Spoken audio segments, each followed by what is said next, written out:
This is Christopher Moldong of Chris's Storytelling Corner. Today I'm going to do a manga review for Skip Beat Volumes 35 and 36. Next time I'll have a manga review for Skip Beat Volumes 37 and 38, an anime review for the Hunter Exam arc of Hunter by Hunter, and a movie review for the Korean movie Unstoppable. Check out my Twitter page and author's Facebook page. Links to all these will be provided on the description. I'd really like to hear from you guys as well, so leave any comments and make sure to subscribe and share this channel as well. So the way that this is going to work is that I'm going to give a recap of volume 35 and then give my thoughts on volume and do the same for volume 36. So let's get right to volume 35 of Skip Beat.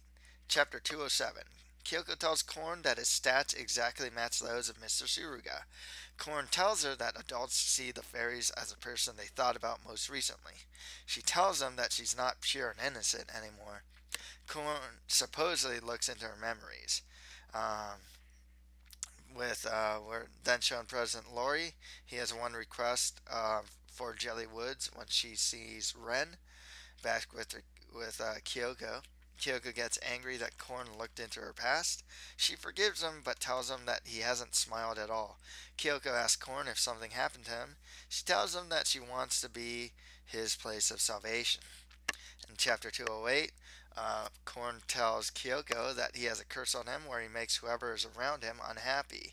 Kyoko tells him that she didn't suffer misfortunes after meeting him. She tells him that the stone he gave her sucked away all the bad emotions. Kyoko starts feeling bad because she doesn't know what he went through. They talk about lifting the curse. Korn mentions the traditional method used to rescue cursed princes and princesses. You can make the assumption it is a kiss. Okay? In chapter 209, we're shown two kings and queens talking about removing curses and the likes with a kiss. Kyoko tells Korn that a kiss won't work because she's not pure anymore. Korn asks Kyoko if she loves him. She says she likes him but doesn't love him. Korn tells her that he loves her. She tells him that it can't last because he's a fairy and she's a human. She says that she can't give him a kiss. She tells Korn that she made a promise to Mr. Suruga to preserve her purity. Korn questions why she made that promise when he's not even her boyfriend. Korn then tells Kyoko that Mr. Suruga doesn't have to know. And then Korn accuses Kyoko of lying as she won't help him. He then accuses her that Mr. Suruga is more important to her than him. She eventually tells him that she will assist Korn without fail. In chapter 210, Ren comes to the conclusion that Kyoko thinks of both Kwon and Ren Suruga as equally unique beings. Nice fairy Kwon, not like killer Kwon. I'm guessing. Kyoko tells Korn that if she wasn't betrayed, then she wouldn't have met the other man either. Can kind of assume that's Ren Suruga. Kyoko kisses Korn, but just a peck on the lips. Korn gets on the ground and says it wasn't enough. After some contemplation, he looks up and smiles at Kyoko. In chapter 211, it's revealed that Kwon had no interest in Japan when he was a child. His father asked Kwon to go with him to Japan, and he, of course, does, or else there's no story. Kyoko says, we're back to Kyoko. She says to Korn that his curse has been removed. Korn reveals that he has always hated Shotaro Fuwa. Korn asks Kyoko if he can say her name without honorifics, and she initially agrees. However, she doesn't want to hear him say it in Ren Suruga's voice, so she tells him next time. She questions if she can see him again. Korn or Ren, I'll just say it's Ren, internally questions if he'll be able to play Korn the Fairy the next time he sees her. He then kisses her on the lips. Like a real kiss, like a French kiss. Well, no tongue, so a kiss on the lips. He then says internally that he'll tell her everything if circumstances don't allow him to be Korn. Korn tells Kyoko that he's so glad that he is born into the world and able to meet her. Korn then jumps off the balcony. Kyoko runs to see him, but he isn't there. She says that they'll meet again. Chapter 212, Korn apparently landed on his feet and walked away. He then puts on the watch on his left hand and says to Rick that he has one favor to ask of him. We don't actually know who Rick is yet. um, 10, who's Jellywood, so we'll call her 10 at times. 10 apparently called Kyoko's phone a lot, and Kyoko calls her back. 10 tells her that she has nothing to worry about, but informs her that she has to pick her up a little later past 8 for dinner. Kyoko decides to return to her room. Ren goes to see 10, and 10 is very angry at him. But she forgives him since he had no way to tell the time. Apparently, he is supposed to meet up with her earlier, but Ren had no way to tell the time. 10 informs Ren that Kyoko has arrived in Guam and will be joining them for dinner, but he reacts a bit late to the news, suspiciously. 10 notices the watch and comments that he always had it on his right arm. Ren, who's dressed as Cane Hill, waits for 10 waits with 10 for Kyoko in like this parking garage. At the end of the volume, Kyoko arrives and Ren internally says to Rick to never forgive him.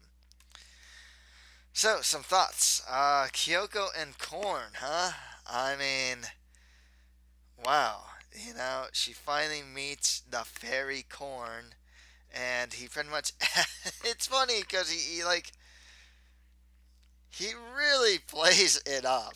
You know, Ren Suruga or Korn really plays up this idea of being Korn the fairy. And it's like, oh, I'm reading your mind. You know, I can use magic only one time a day. Um, I'm just taking this figure of Ren Suruga and the voice of Ren Suruga. They have a really deep past. I mean, it really is. They were kind of each other's salvation. Kyoko definitely looked up to Korn and was always glad to see Korn, and Korn was obviously glad to see Kyoko. And then he gives her the stone, and then put her emotions in the stone, and the stone was used as a way to kind of cope with things when things got hard. And so they got some history here. I mean, Kyoko and Shofua have some history, but that's not to say that Korn and Kyoko's history isn't that important either. I think one thing that's apparent is that Sho and Kyoko have this history that's really hard to break, and then Ren Suruga is trying to fight against their history. When in fact his own history with Kyoko is pretty deep as well. I mean, it seems like Ren will tell her everything eventually. I mean, that's kind of what we're hoping. You can kind of assume that's going to end the series, maybe. I don't know. Like, we're kind of waiting for this time when, like, things will be revealed, and it's just kind of like, but things kind of have to happen first in order for that to happen. It's kind of like Kyoko had to meet Korn when he's an adult, you know? And then later on, it's like, okay, well, Ren Suruga is Korn. She doesn't know that. Ren Suruga doesn't know that Kyoko is Bo. So, that's the other thing, too. But it's kind of funny because Kyoko talks to Korn and mentions Ren Suruga a lot. So he kind of knows. She does. It's kind of funny. They don't actually know that they love each other. That's the other thing too, because like Kyoko actually avoids flat out saying it. I mean, and it goes along with what happened when she talked to President Lori a while back, and it's just like she's gonna ignore it. So they also don't know that they love each other. So that's interesting. But Korn did kiss her, and it is technically, I mean, it's Shofua kissed her in like the most like oddest way in a sense. It's just in a way that was she didn't like it. But yeah, and then Korn finally kissed her, she didn't seem to hate it, you know. And it's kind of funny because it's kind of like it's kind of sad, actually, and funny at the same time because it's like, oh, Ren Suriga finally made a move, but as corn, So it's like, okay, you don't really know that Kyoko. It's like you made a move, you made a big move, but under this false pretense that makes it kind of like some instance of a fantastical situation for Kyoko. It's not like reality per se. I mean, it happened, but it happened with this fairy prince, not like with Ren Suruga. It's kind of absent of reality in a sense. So it's like, I hate to be nihilistic here, but it's just like, yeah, in a sense, it kind of didn't matter in the sense of like creating progression for Ren and Kyoko's relationship, unfortunately. It's almost like another person did that. 10, Jelly Woods is around. She's kind of being tossed around here. Definitely, she's kind of like a third wheel if you think about it. It's just kind of like she's being tossed around. She has to work, but she has to deal with Ren. She has to deal with Kyoko, and it's pretty unfortunate actually. And at the end volume, we saw Ren meeting Kyoko, which is kind of weird. And it just goes back to what I was saying, where it's just kind of like Ren actually just met with Kyoko. Technically, met with Kyoko. But in reality, Ren Suruga met with Kyoko. What happened back there was Korn and Kyoko. So we'll see where that kind of leads to. I don't really know. Are they going to hang out or whatnot? Are they going to talk? Um, there's a kiss, I mean, so we'll see what happens. So before we get into the next volume, I'd like to plug my author's website at www.chrismondon.com, and you can read a new blog post on there every week. For a sample of my writing, you can read my fancy short story, The Wizard, the Shadow, and the Tree, which placed in the Dream Quest 1 writing contest, and a link to it will be provided on the paid subscription. Also, do you like anime? Do you like manga? Do you like action, adventure, fancy, crazy characters, different worlds? Then buy my book, The Mustard Prince in the Convict Kingdom, for just $4.99 via ebook on Amazon.com or on my author's website. Links to buy it will be provided on the paid subscription. Please also subscribe to this channel, as that would really help me out. On to volume 36. In chapter 213, Ren takes Ten and Kyoko to the same restaurant where Korn kissed Kyoko. Ren notices that Kyoko is a bit uneasy and picks on her. Ten leaves and pays the bill, leaving the two alone. Kyoko admits to Ren that she experienced her first kiss that same day with Korn.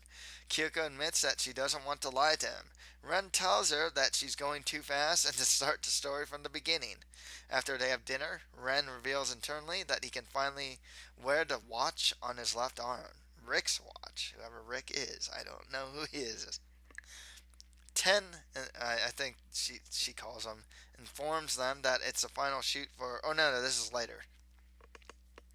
After the dinner, 10 informs them that it's the final shoot for Tragic Marker. Ren tells 10 to give the president the message that the future he now sees is full of splendor. In chapter 214, they shoot Tragic Marker, and the actor in the scene with BJ was legitimately scared and fell down, even though it's not in the script. Kane Heel tells Setsu that he's able not to sweat at times.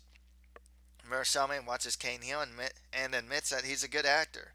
During a break, Manaka grabs onto Kane Heel's arm, who is like the hamster, and Setsu tosses her. Elsewhere, Ten told President Lori Ren's message, and he looks extremely happy. And then we're shown that Sho Fuwa drops by the restaurant where Kyoko works when she's not there. In chapter 215, Kyoko goes to Ren's room and says goodbye since she's leaving for Japan. Ren internally thinks that Setsu's acting changed as she shows more possessiveness to her brother. Kyoko wants Ren to shoot videos of him eating to make sure he eats right and show them to Kyoko when he gets back. Kyoko then thanks Ren as she's about to leave, but he thanks her by writing "great job" on her hand and says he'll give her one of those like "love me" stamps when he gets back. On the shuttle home, some girls are talking about actors' real names, and Kyoko questions what Ren Suruga's real name is. Back in LME, Moko is given the script to Mirror Vice, which is a part of the Miyako Minamori series. Hio has been cast for one of the episodes. Moko looks through the cast, and one of the legal consultants is named Seina Mogami. In chapter 216, Kyoko is back in Japan, and Yashiro calls her and picks her up from the airport. President Lori provided them with a limo, but President Lori isn't there. Kyoko tells Yashiro what happened in Guam. Yashiro mentions that the first episode of Box R premiered already. Kyoko sees Miss Amamiya, who informs her that the ratings for Box R were bad. Miss Amamiya gets very angry when Kyoko mentions a comedian. Um, Kyoko returns home, and Okami-san tells her that she has a guest. Sho is in her room, and he tells Kyoko that Seina has gotten in touch with us. In chapter 217, Sho mentions that his parents talked to Seina. His parents said that they'll come see Kyoko sometime, and they might take her back to Kyoto because they're responsible for her. Kyoko reaffirms that her mother would never come to see her. Kyoko tells Sho that he's looking for any chance to make her work as a waitress at his parents' inn for life. Sho responds that that's only if she trips over Ren Suruga. She tells him that she still has the goal of being a top actress in the country. Sho tells Kyoko to uh, to tell that to his parents and to stick to the future that she desires. Sho leaves, and Kyoko questions if he came because he was a tiny bit worried about her. The next day, Kyoko goes to work, and she's informed that Chiorin, Miss Amamiya, was in a huge accident and taken to the hospital. In chapter 218, Kyoko goes to the hospital, meets with the director, but Miss Amamiya is waiting in the lobby with only a bandaged neck. The director informs her that Miss Amamiya's manager got a broken leg. Her manager also requested that Kyoko come to the hospital. The president of Soft Hat arrives, who represents Miss Amamiya, and asks Miss Amamiya if she wants to take the day off. She says that she might need today and tomorrow off. The director calls to postpone a shoot, but Kyoko tells him to wait a little. Miss Amamiya and Kyoko go outside to talk.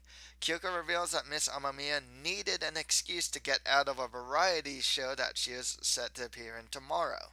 Kyoko asks if she's already regretting her decision. Turns out that Miss Amamiya agreed to go to this shooting location, so later on we find that out. Miss Amamiya says she's doing tomorrow's job as well. She asks Kyoko for a favor, and it's a request to the Love Me section. She wants Kyoko to come to tomorrow's taping, stay by her side, and watch her so she doesn't run away. We're shown Kyoko's mother looking at stuff that Kyoko has appeared in, like Dark Moon and Box R. At the end of the volume, Kyoko's mother tells someone over the phone that she'll be at the studio tomorrow. So, some thoughts. Ren and Kyoko. Yeah, Kyoko. Man, it's funny. Kyoko has like this weird relationship with Ren. I mean, it's very strange. She really does look at him as like a senior, and that's kind of it. And this like really great actor, but not as someone that's like a potential love interest. Even though she does love him, and she just reveals to him everything that happened with Korn, even though she didn't need to. So they have this really complicated relationship because it's just kind of like they can't really get past being fellow actors working for LME.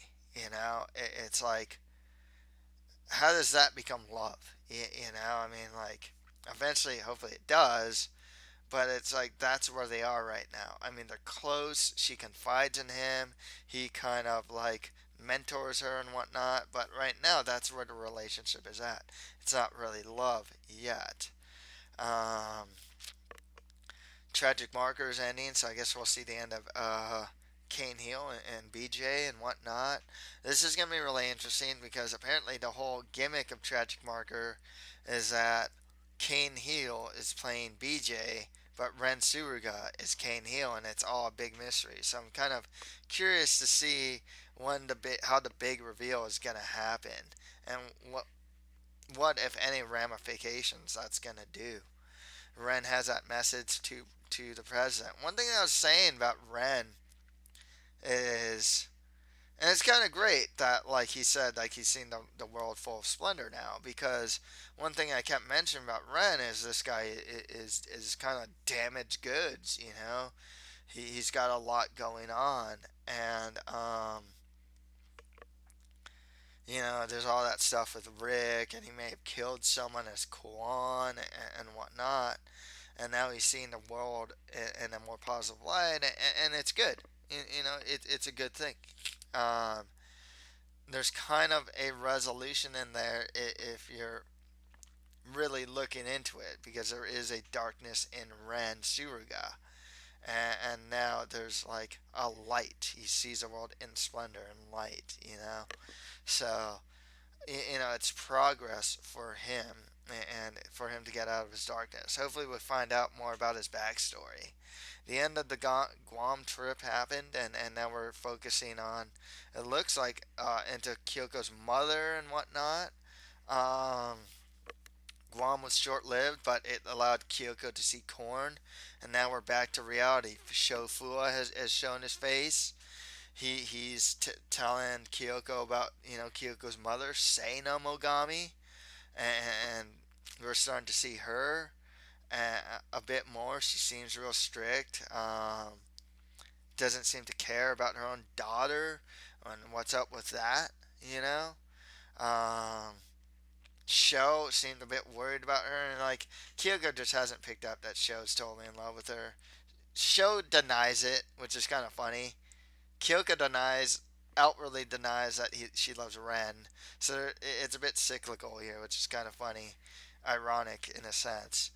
Kyoko's apparently pretty close with Sho's parents. I assume that they're pretty much her parents. Like her surrogate parents or her foster parents, more or less. Because it seems like Sena, they don't even address her as like mom. It's Sena. Um, and the parents seem to love Kyoko. So that's very interesting. We haven't really actually seen Sho's parents yet, so kind of wondering if we're gonna see them in the future. Miss Amamiya came back. She's kind of got her stuff going on. For some reason, she doesn't want to do the variety shows with the comedians and whatnot. She's still ultra angry, but she's trying to fight through it. She's trying to look ahead, be a professional and whatnot after talking to Kyoko. So that's good.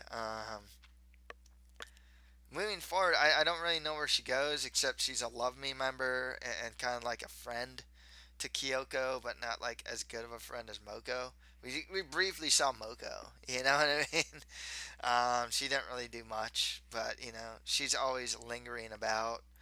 Um, I'm sure.